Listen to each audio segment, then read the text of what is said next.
My parents told me my sister needed my college fund more than I did and said I could work my way through school. Years later, I watched her drain their retirement and lose them everything.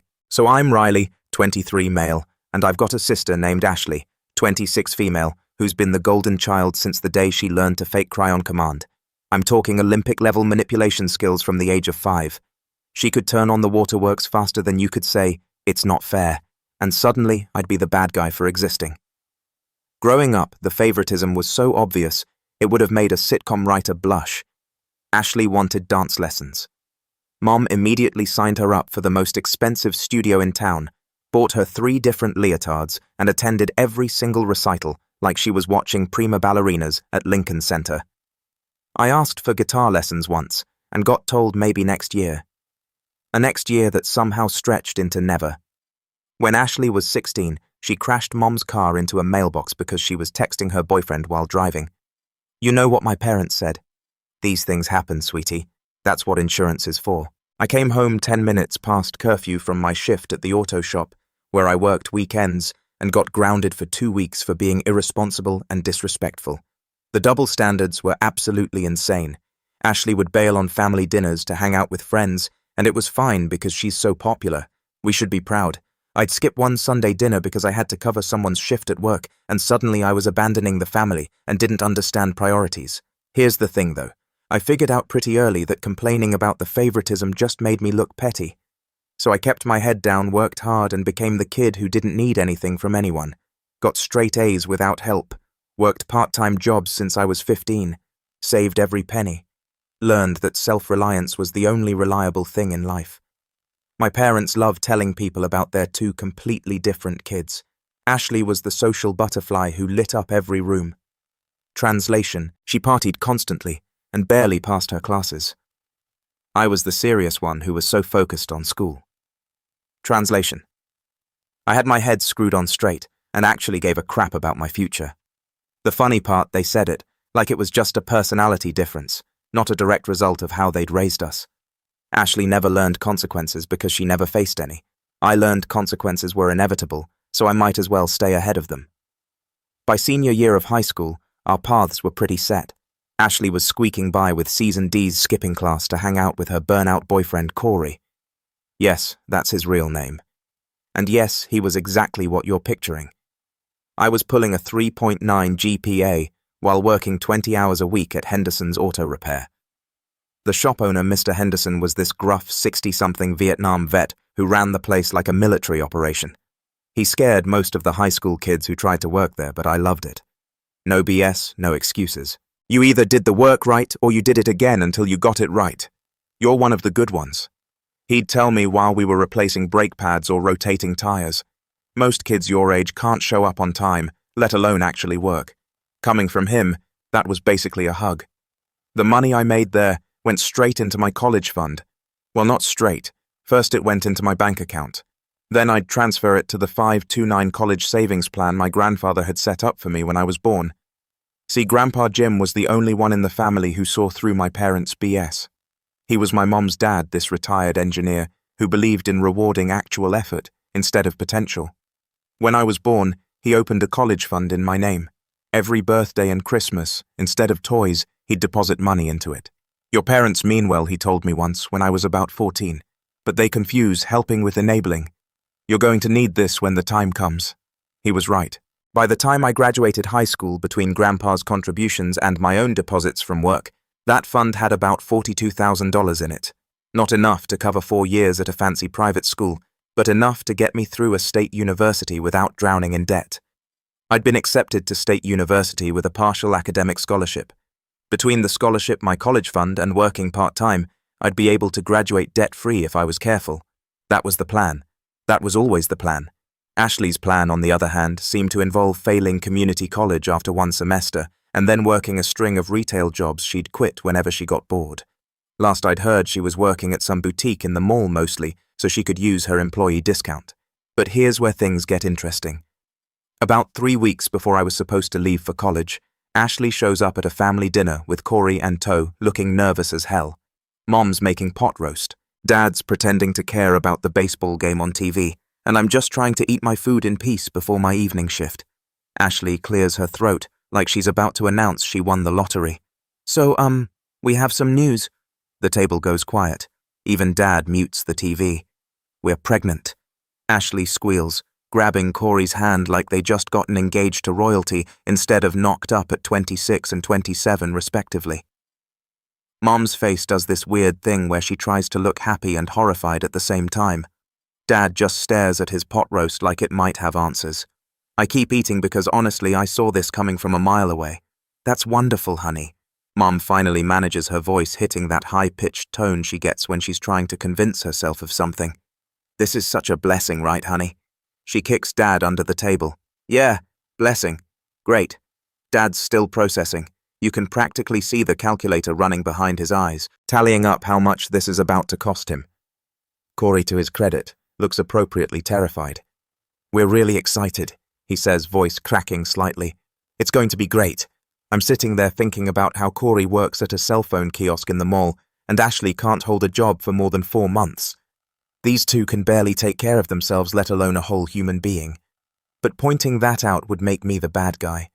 So I keep my mouth shut and focus on my green beans. The dinner devolves into the logistics of it all. Where are they going to live? Ashley's apartment is a studio that barely fits one person. How are they going to afford baby stuff? Have they thought about health insurance? What about childcare when the baby comes? Every question gets the same vague answer. We'll figure it out. The universal phrase of people who have never figured anything out in their entire lives. I finish dinner, excuse myself, and head to work. While I'm rotating tires and doing oil changes, I'm thinking about how this is going to play out. I've seen this movie before. Ashley gets in over her head. My parents rush in to save her, and somehow I'm expected to be understanding and supportive while they drain their resources keeping her afloat. What I didn't expect was them coming for my college fund. 2 days later, my parents call a family meeting. In my house, family meetings were never about anything good. They were always about someone needing something from someone else.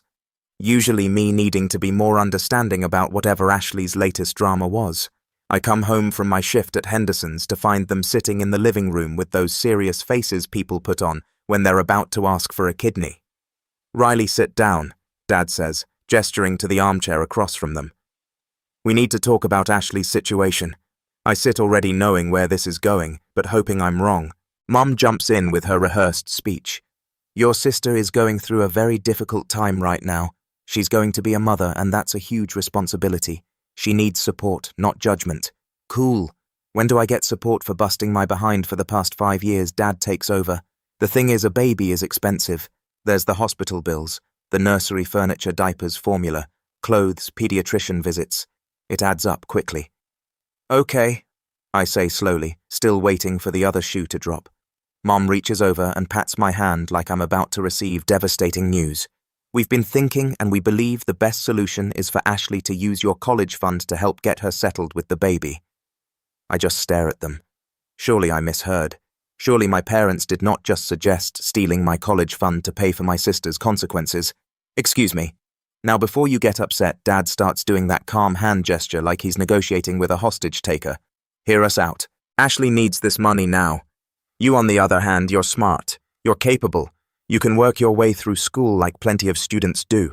It builds character. They want to steal my college fund and they're framing it as doing me a favor. That's my money. I say, my voice remarkably steady considering the rage building in my chest. Grandpa Jim set that up for me. I've been contributing to it since I was 15. That's for my education. Mom's eyes get watery. Her signature move. Riley, please don't be selfish. Your sister needs help. This is what family does. We help each other. Help each other. When exactly has Ashley helped me with anything? That's not the point, Dad says sharply. The point is she needs this now.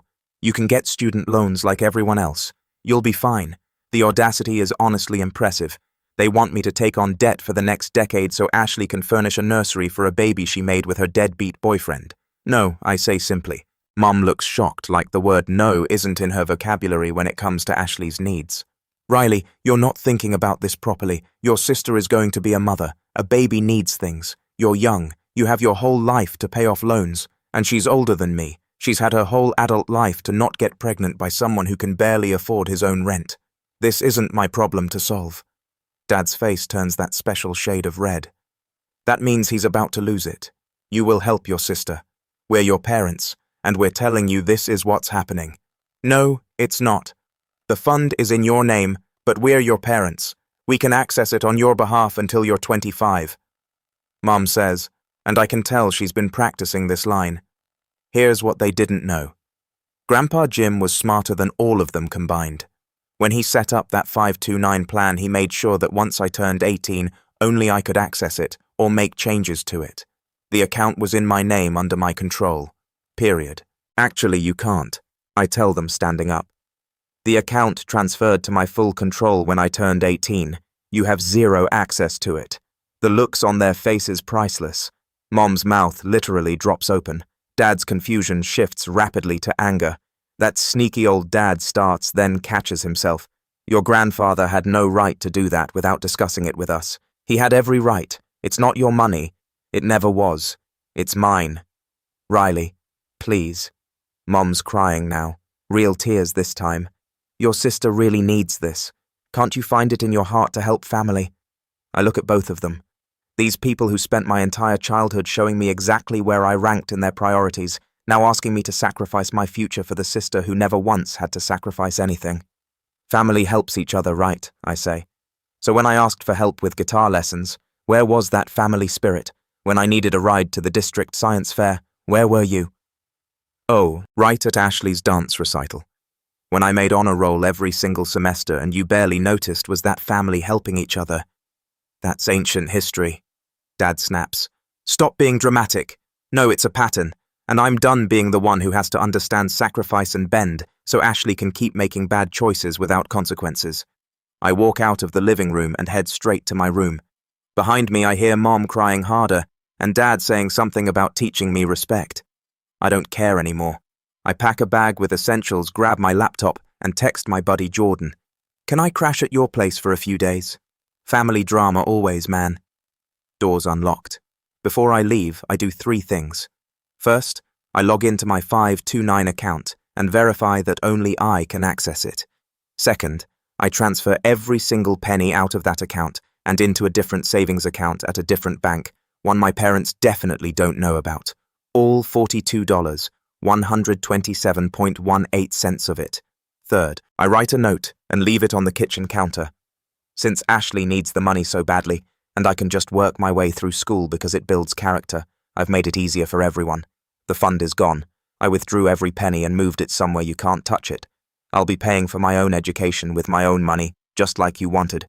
Consider this my resignation from being the family's backup plan. Good luck with the baby.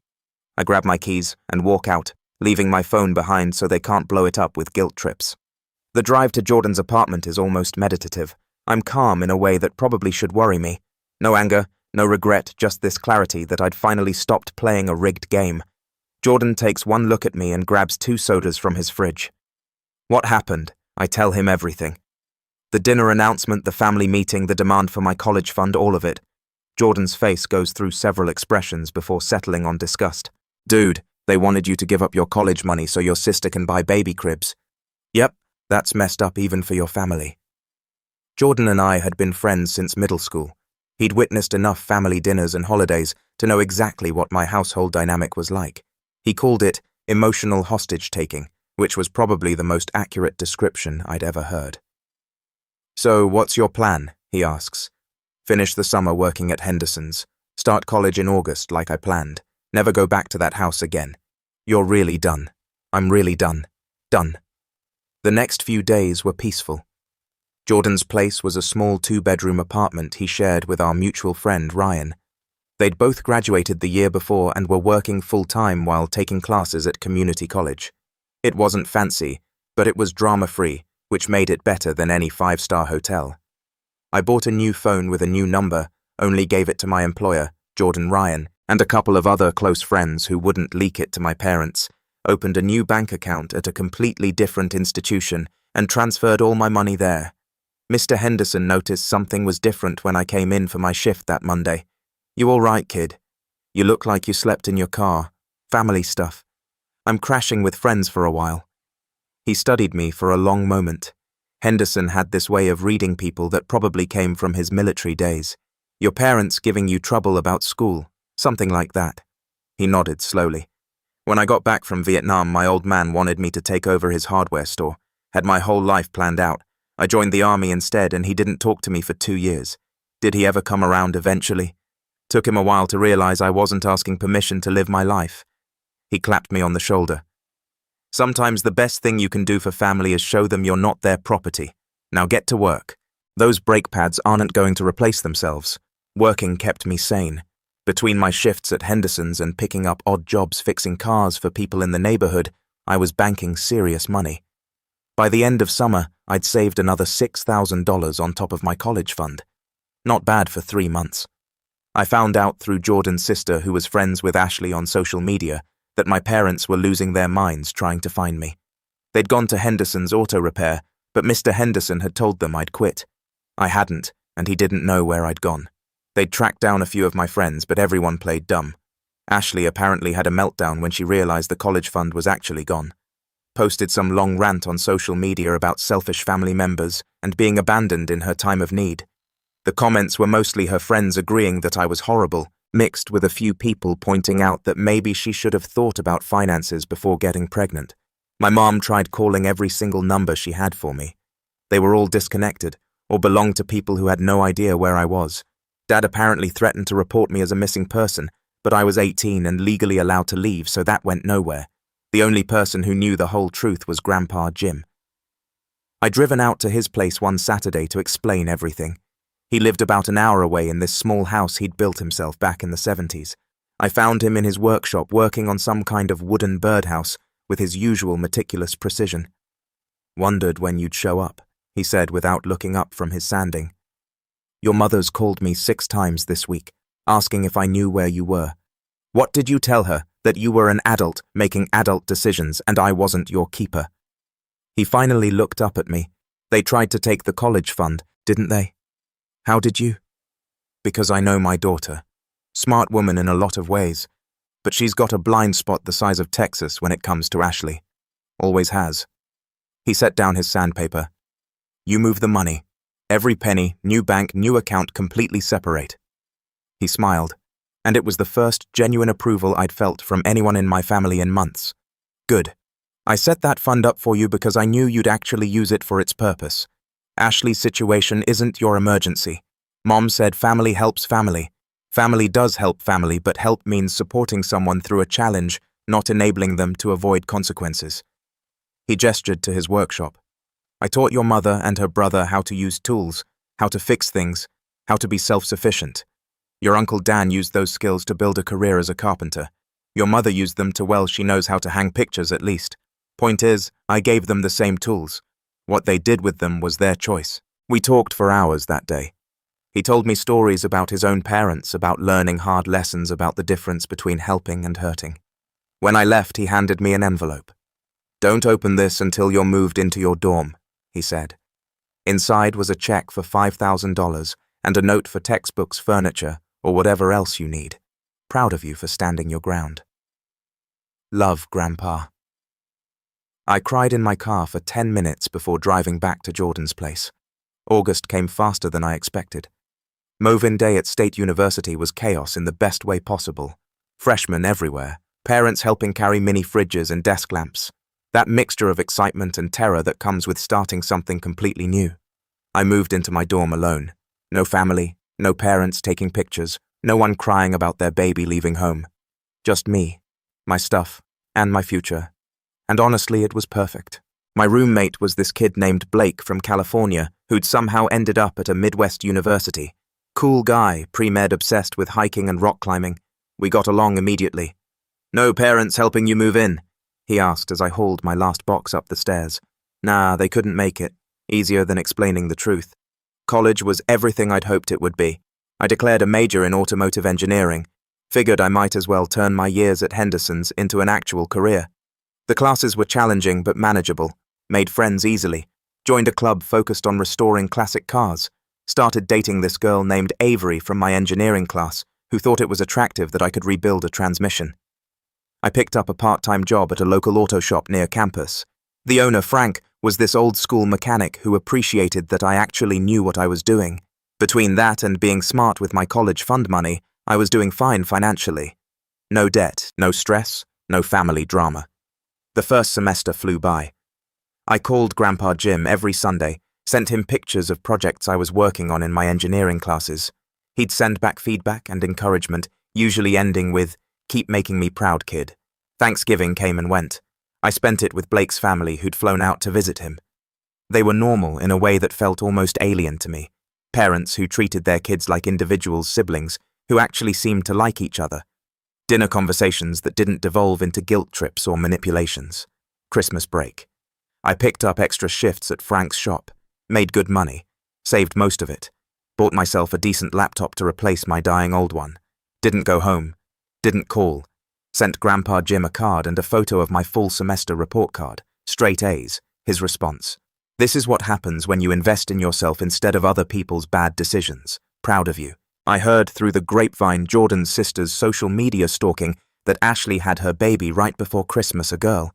She named her something trendy that I immediately forgot. The photos showed Ashley and Corey looking exhausted and overwhelmed. My parents hovering in the background of every shot, clearly doing most of the actual baby care. Mom apparently spent the holidays posting passive-aggressive Facebook statuses about family members who abandoned their loved ones during important times and the true meaning of family loyalty. Several relatives commented asking where I was, and Mom would respond with vague answers about me being busy with school and going through a phase. A phase like standing up for myself was the equivalent of teenage rebellion that I'd grow out of once I came to my senses. Jordan sent me screenshots. Sometimes we'd laugh about the delusion. Ashley posted constantly about single mom life, even though she had Corey and our parents both helping, and how you find out who your real family is when times get tough. The irony of her complaining about people not helping after trying to steal my college fund was apparently lost on everyone but me. Spring semester was even better than fall. My GPA stayed strong. I got promoted to lead mechanic on weekends at Frank's shop, and Avery and I were getting serious. Life was good in a way it had never been before. That summer, I didn't go home. Got an internship with a manufacturing company that made automotive parts. The pay was decent. The experience was valuable, and it meant staying far away from my family and their drama. This pattern continued sophomore year, junior year, senior year. I went home exactly 0 times, spent holidays with friends with Avery's family, or sometimes just alone in my apartment. I'd moved off campus after freshman year with 3 other engineering students, worked internships every summer, graduated with honors, and a 3.87 GPA job offers from 3 different automotive companies. In those 4 years, my parents tried to contact me maybe 15 times. Always the same theme. "When are you going to stop this silly grudge? Ashley really needs her brother right now. It's time to let go of the past and be family again." Never an apology, never acknowledgement of what they tried to do, just demands that I get over it and come back so things could return to normal. Grandpa Jim came to my graduation, sat in the audience with Avery's parents, cheered when I walked across that stage, took me out to dinner to celebrate. He was 82 years old and drove 4 hours just to watch me get my diploma.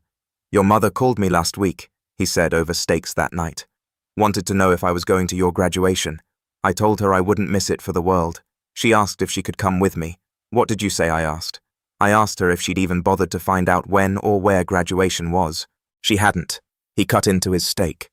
"Riley, I'm not going to tell you how to handle your parents. That's your business. But I will say this, in my experience, people who refuse to acknowledge their mistakes will just make the same ones again." I thought about that a lot over the next few months. Started my first real job as an automotive engineer at a company that specialized in electric vehicle components. Good salary, great benefits. Actually excited to go to work every morning. Moved into my own apartment, a real adult apartment with furniture I picked out and walls I could paint whatever color I wanted. Avery and I got engaged. She was finishing up her master's degree in mechanical engineering. We were talking about buying a house in a few years, maybe starting a family, eventually normal adult life stuff. And I didn't think about my parents or Ashley at all. They were just people I used to know, characters from a past life that had nothing to do with my present. 5 years after I'd walked out of that house, everything changed. It started with a friend request on LinkedIn. Ashley. I ignored it. Then came a Facebook message from her. I'd kept a minimal profile just to stay connected with high school friends, but I'd blocked my family years ago. Somehow she'd gotten around it with a new account. The message was long, something about hoping we could reconnect, and too much time has passed, and family shouldn't stay apart like this. I deleted it without reading the whole thing. 2 days later I got a call at work. The receptionist patched it through before I could stop her. Riley Morrison, this is your mother. I should have hung up immediately. Instead, curiosity got the better of me. What do you want? Her voice was different, older, tired. Riley, please don't hang up. I need to talk to you. It's important. If this is another guilt trip about Ashley, it's not about Ashley. Well, it is. But can we please just meet just once? I promise I'll leave you alone after if that's what you want. Something in her voice made me hesitate. Not the manipulation I was used to, but actual desperation. Against my better judgment, I agreed to meet her at a coffee shop near my office. Neutral territory, public place, easy escape route if needed. She'd aged more than 5 years should account for. Hair grayer, more lines around her eyes, shoulders slumped in a way that suggested she was carrying weight that wasn't physical. We sat down with our coffees in awkward silence. She kept opening her mouth to speak, then stopping like she'd rehearsed this but forgotten her lines. I'm not giving you money, I said, finally cutting through the tension. Whatever this is about, if it involves money, the answer is no. She flinched. That's fair. I deserve that. That threw me off.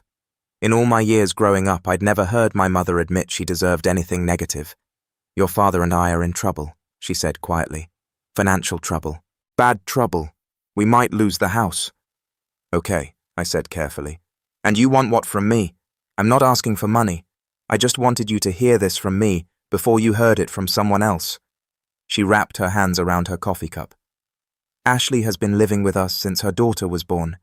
She and Corey split up about 8 months after the baby came. She moved back home temporarily and never left. That's unfortunate, but not my problem. I know it's not. I'm not asking you to fix it. I'm just trying to explain what happened. She took a shaky breath. Over the past 5 years, Ashley has been taking money from us. A lot of money. At first it was for the baby. Diapers, formula, doctor visits, things like that. But then it became everything. Daycare, preschool, clothes, toys, activities. Every month there was something new she needed. I waited. There had to be more. We didn't realize how much it was adding up to. Your father and I were both still working and we thought we were helping, being good grandparents and parents, but Ashley wasn't just taking what we gave her. Mum's hands were shaking now. She had access to our bank accounts to pay for things for the baby. We thought we could trust her. She was taking out cash, buying things we didn't know about, using our credit cards, and then paying only the minimums. How much, I asked. Over 5 years. She looked at her coffee. About $180,000. I actually laughed. Couldn't help it. You gave Ashley $180,000. We didn't give it to her. She took it. Most of it we didn't even know about until last month when your father got called into HR. The company's downsizing.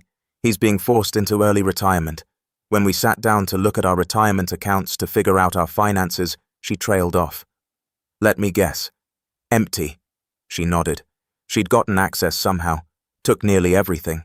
We still don't understand how she did it technically, but the money's gone. When we confronted her, she said she needed it to provide for her daughter and that we should have been supporting her better anyway. The audacity of this woman. My sister, not my mother. Though honestly, the apple didn't fall far from the tree. That's unfortunate, I said again. But I still don't understand why you're telling me this, because I realize now what we did to you was wrong. Her eyes were watering. We tried to take your college fund for Ashley, and when you wouldn't let us, we told ourselves you were being selfish. But you weren't selfish. You were protecting yourself from becoming this. She gestured vaguely at herself. We enabled Ashley her entire life, and now we're broke and about to lose our home because we never taught her that actions have consequences. I waited for the ask, the plea for help, the guilt trip about letting them become homeless. It didn't come. I'm not asking you to help us, she said quietly. I'm asking you to learn from our mistakes. Don't let anyone, not even family, take advantage of your hard work and success. You were right to leave. You were right about everything. She stood up, left a $10 bill on the table for the coffees and walked out. I sat there for another 20 minutes processing what had just happened. An apology, an actual admission of guilt. After 5 years of radio silence and occasional attempts at manipulation, my mother had actually acknowledged she was wrong. It felt weird. Not satisfying exactly, but something.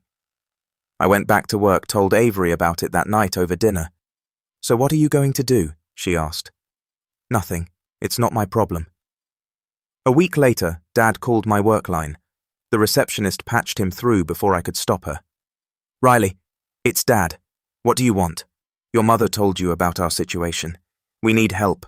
I know you said no money, but we're about to lose everything. The bank's foreclosing in 30 days. That's unfortunate.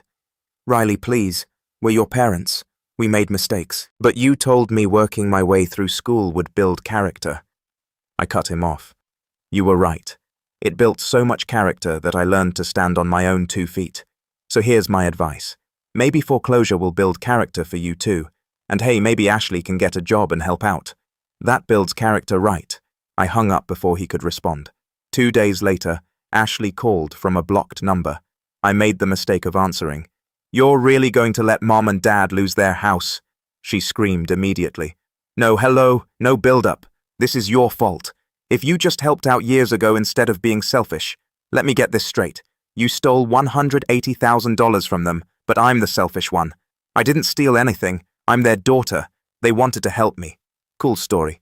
Good luck with that." I blocked the number. 3 weeks later, I got a call from a lawyer named David Chen. Turned out my parents had filed for bankruptcy, and the courts were investigating Ashley's withdrawals from their retirement accounts. Apparently, she'd forged some signatures to get access. "We're building a fraud case," Chen explained. "Your parents initially didn't want to press charges, but they don't have much choice now. The bankruptcy trustee is insisting. What does this have to do with me? You're listed as a beneficiary on some of their policies. Also, we found evidence that they attempted to access your college fund 5 years ago. That might be relevant to establishing a pattern of financial decisions." I gave him a statement about the college fund incident, sent him copies of the account transfers I'd made when I moved the money. Didn't feel great being part of the case, but I wasn't going to lie for any of them either. The whole thing went to court about 4 months later. I didn't attend, but Jordan's sister kept me updated through her social media stalking. Apparently, Ashley showed up in a suit looking like she was going to a job interview, trying to play the struggling single mum angle. Didn't work. Judge ruled she'd committed financial fraud, sentenced her to 18 months probation restitution of $180,000. Good luck with that, and banned her from having access to anyone else's financial accounts without a court order. My parents lost their house anyway. Too much debt, too little retirement money left. That's when things got really interesting. My parents moved into a 2-bedroom apartment in a cheaper part of town. Dad got a part-time job at a hardware store. Mum started working retail at a department store. They were both in their early 60s working jobs they probably thought they'd never have to do again. Ashley had to get an actual job. 2 jobs, actually. Morning shift at a coffee shop, evening shift at a grocery store. Her daughter was in public school now, and Ashley was learning what it felt like to work for every dollar. I heard all this through the grapevine, didn't reach out, didn't offer help, just watched from a distance as they dealt with the consequences. About 6 months after the court case, I came home from work to find a package on my doorstep. No return address. Inside was a brochure for building financial independence, a character-building course for adults, some community college program. There was a note from Mum. "We're taking this class learning what we should have learned decades ago. You were right about everything. We're sorry." The character-building line made me laugh. I showed it to Avery. "My parents are taking personal finance classes. That's actually kind of sad. Yeah, but also kind of necessary." I threw the brochure away. Keep the note, though. Stuck it in a drawer. Life moved on. Avery and I got married at a courthouse with our friends there, bought a house a year later, 3 bedrooms. The garage I turned into a workshop, got promoted at work to lead engineer on a major electric vehicle project, started making serious money. Grandpa Jim came to visit every few months.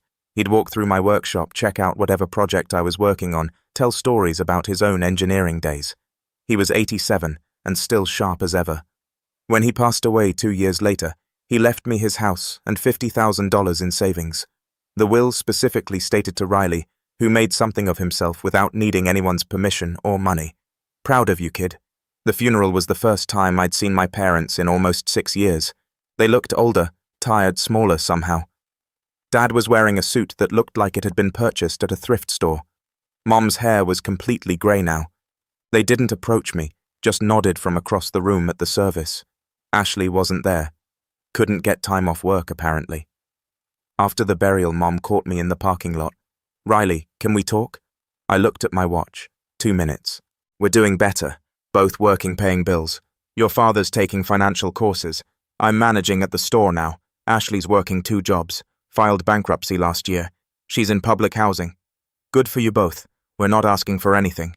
Just wanted you to know we finally get it. Actions have consequences. Yeah, you do. She nodded slowly, handed me an envelope and walked back to Dad's beat-up Honda Civic. I opened it in my car. Inside was a check for $1,000 and a note from selling your grandfather's tools. He would have wanted you to have this, Mum and Dad. I deposited the check into a new college fund I'd opened. Figured someday, maybe I'd have kids, and they'd actually get to use their college money. 3 years later, Avery and I had our first kid, a boy. Named him James after Grandpa Jim. I sent my parents a birth announcement, got a card back with congratulations and a $25 savings bond. Ashley sent a text. Heard you had a baby. Congratulations. I'm doing better now. 1 job, assistant manager. Sorry for everything. I read it. Saved the number under Ashley blocked. My parents kept sending holiday cards, small gifts for James, a stuffed animal, a book, $20. Never pushed for visits. Just quiet gestures saying they were there if I wanted. Last month, Dad sent an email. Subject update. Your mother and I retired last year. Small pensions, social security, 1-bedroom apartment.